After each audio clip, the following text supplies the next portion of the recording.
Graça e paz a todos.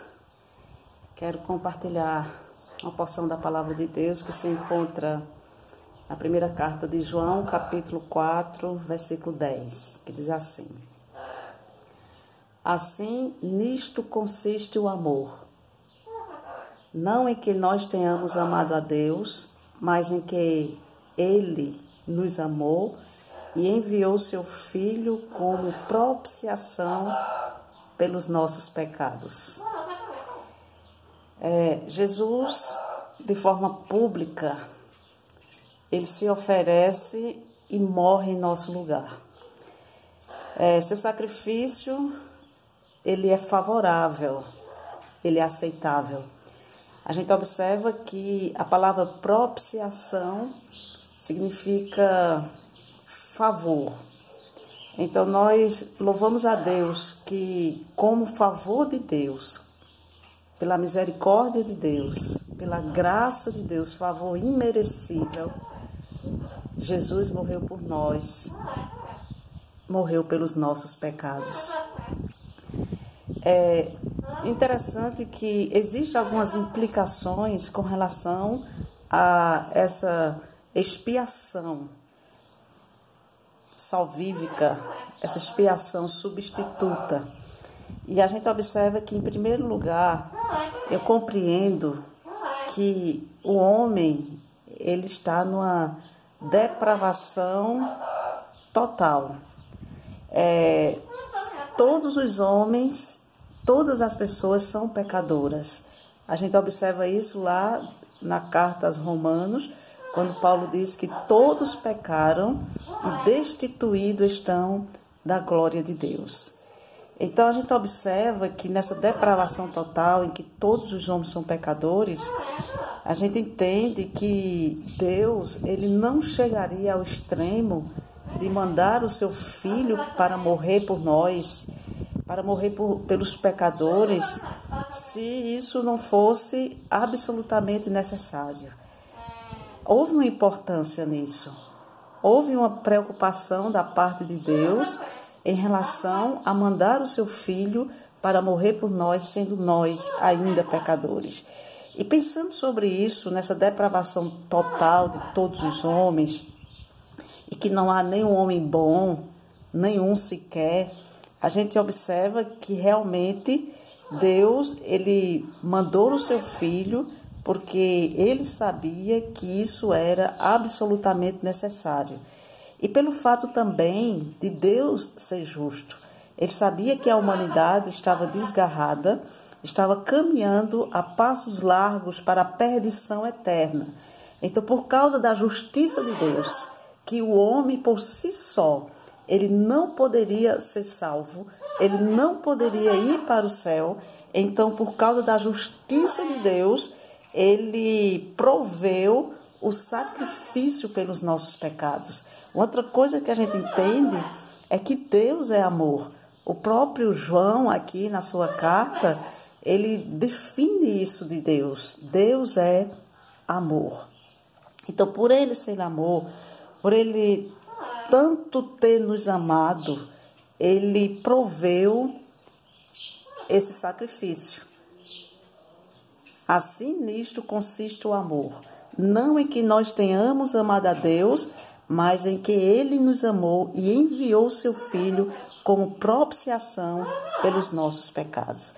Em segundo lugar, não há outro meio de salvação, senão pela graça, especificamente pela morte de Cristo.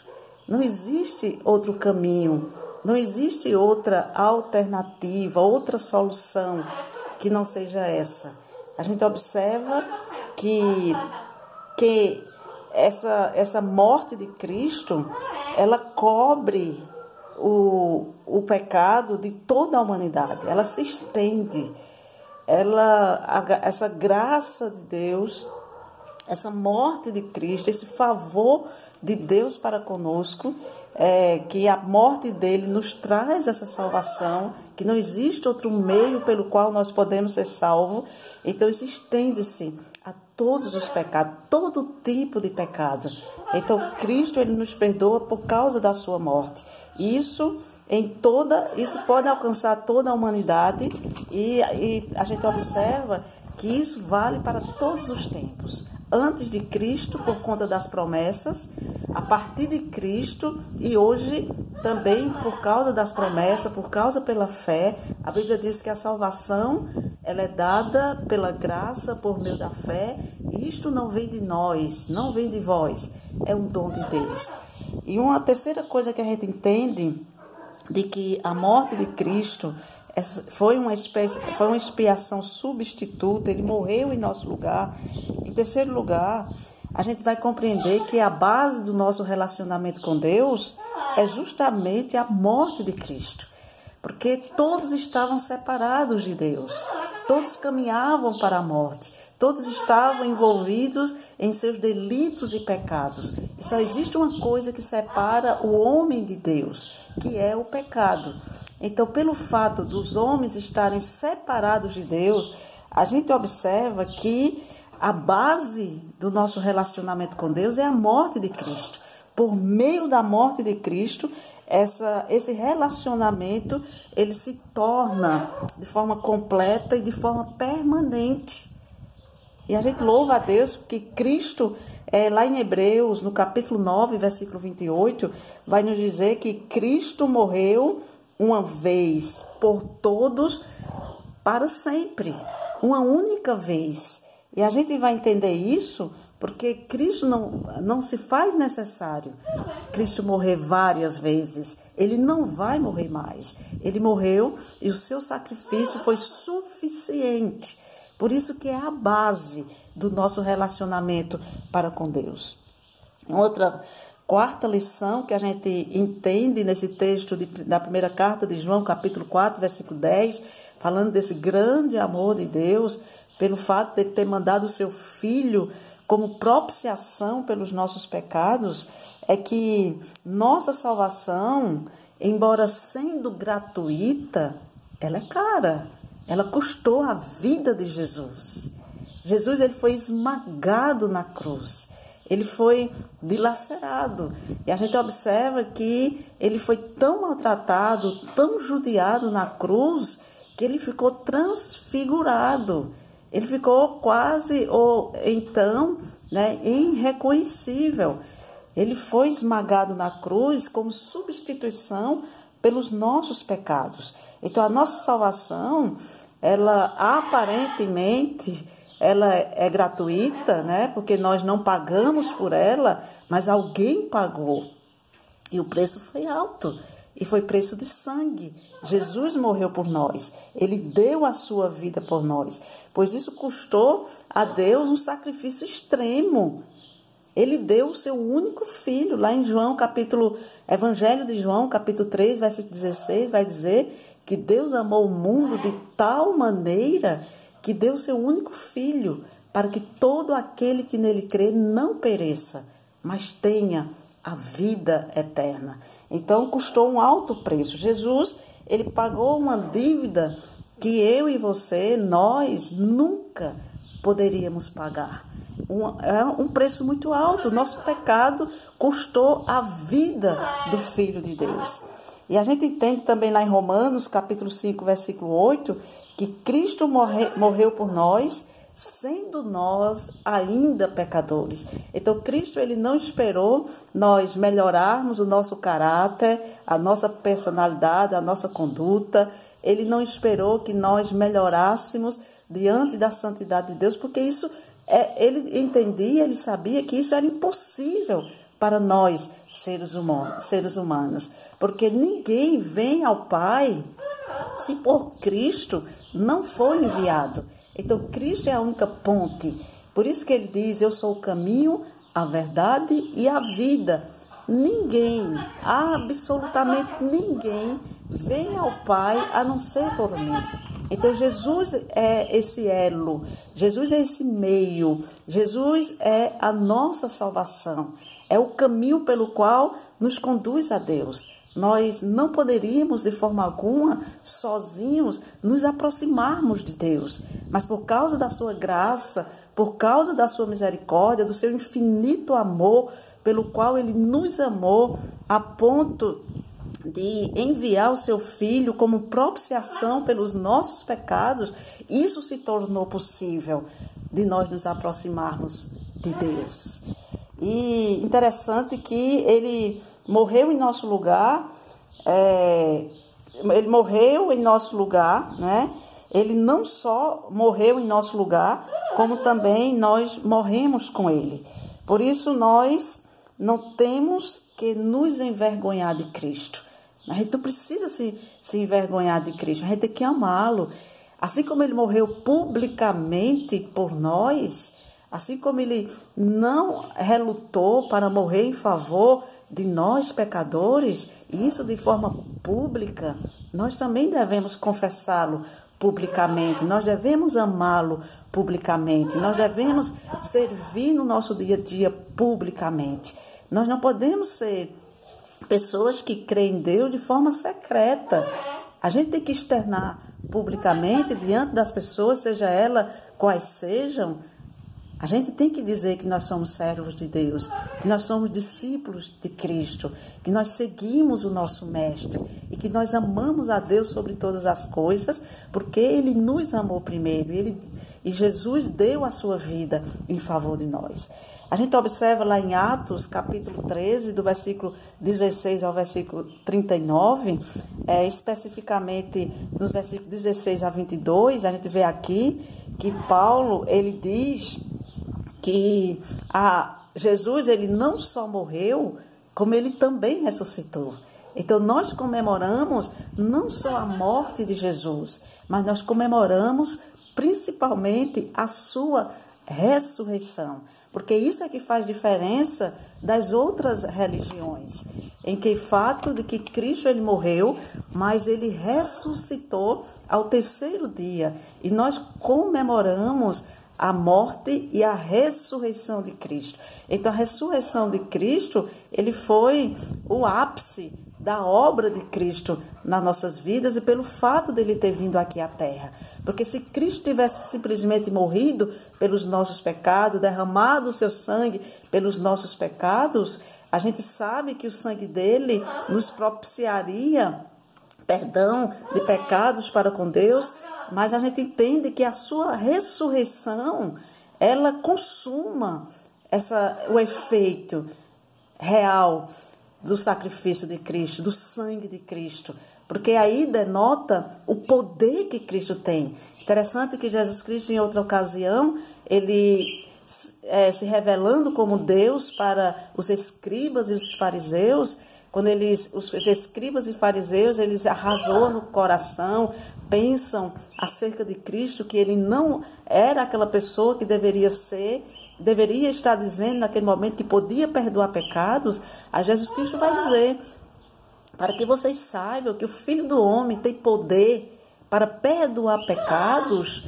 Então ele disse ao paralítico, levanta-te e anda. Então Jesus, ele tem poder para perdoar pecados, como ele perdoou muitos pecados em vida. O sangue de Cristo foi suficiente para perdoar todos os nossos pecados. Pela fé nós cremos nisso, e a sua ressurreição, ela sela isso. Ela dá aquela conclusão e dá aquela vitalidade, dá aquela veracidade na capacidade que Jesus tem para perdoar os nossos pecados. Então ele morreu e ele ressuscitou. Ele disse que ele daria a sua vida por nós, pecadores, e ele mesmo haveria de reavê-la. Então ele venceu a morte, ele venceu principalmente aquilo que nos condenaria para a vida eterna, aquilo que nos condenaria eternamente. Ele morreu para nos dar vida e vida com abundância. Ele não só morreu para perdoar os nossos pecados, como ele morreu e ressuscitou para garantir a nossa salvação, a nossa eternidade com ele. Por isso que ele tem autoridade para dizer, creia em Deus, creia também em mim, na casa do meu Pai há muitas moradas. Se não fosse assim, eu teria dito para vocês, mas eu vou preparar lugar, e quando eu preparar, vou voltar e vou levar vocês para mim mesmo, para que onde eu estiver, estejais vós também. Então Jesus é o Filho de Deus, o Emanuel, o Deus conosco, que morreu na cruz para garantir o perdão dos nossos pecados, a nossa salvação e a vida eterna. Dos versículos, aqui em Atos capítulo 13, versículo 16 a 39, destacando 16 a 22, Paulo, ele fala da ressurreição de Cristo, que é o cumprimento de toda a profecia. Então, Cristo teria que ressuscitar para provar quem realmente ele era, que ele é Deus. A gente observa que Paulo, ele fala dessa ressurreição, do cumprimento da profecia de Abraão a Davi. Do versículo 23 ao versículo 29, ele fala da ressurreição de Cristo, de Davi, através dos profetas, até Cristo. Do versículo 30 ao versículo 37, ele fala que a ressurreição ele se cumpre, né? Ela cumpre a profecia que foi dada no Velho Testamento, que foi dada na palavra de Deus, através dos antigos pais, né, da fé. A gente observa que a ressurreição é uma das grandes pedras de alicerce do cristianismo, da Igreja de Deus, né? Em primeiro lugar, a gente observa isso, que para que a obra de Cristo fosse eficaz, ela tinha que terminar não na morte. Teria que haver a ressurreição, porque a obra de Cristo termina na vida. E Cristo que nós servimos, que nós amamos, o qual nós cremos, ele é um Cristo vivo, ele é um Cristo real, ele é um Cristo ressurreto. A gente observa lá em Lucas, capítulo 24, versículo 7, quando o anjo proclama, né, para aquelas mulheres: porque buscai entre os mortos aquele que está vivo. Cristo vive e nós comemoramos não só a sua morte, mas comemoramos a sua morte e a sua ressurreição. Os versículos 38 a 39 de Atos capítulo 13, a ressurreição e o perdão dos nossos pecados, isso foi a prova de que Deus realmente aceitou a expiação do seu filho. Por isso que João, ele fala aqui na sua carta que Deus enviou seu filho como propiciação pelos nossos pecados. Ele foi a nossa expiação. Ele foi o nosso substituto. Ele morreu por nós, sendo nós ainda pecadores. Então esta foi a prova de que Deus aceitou o sacrifício de Cristo. Isso qualificou Cristo a aplicar a sua obra de redenção. Ele é o nosso Redentor. Ele é o nosso Salvador. É interessante que essa propiciação, esse sacrifício de Cristo faz com que nós sejamos justificados por Ele, né? Em Romanos capítulo 4, versículo 25, vai dizer: Ele foi entregue à morte para pagar todos os pecados e ressuscitado para nossa completa justificação. Então, a obra de Cristo é completa.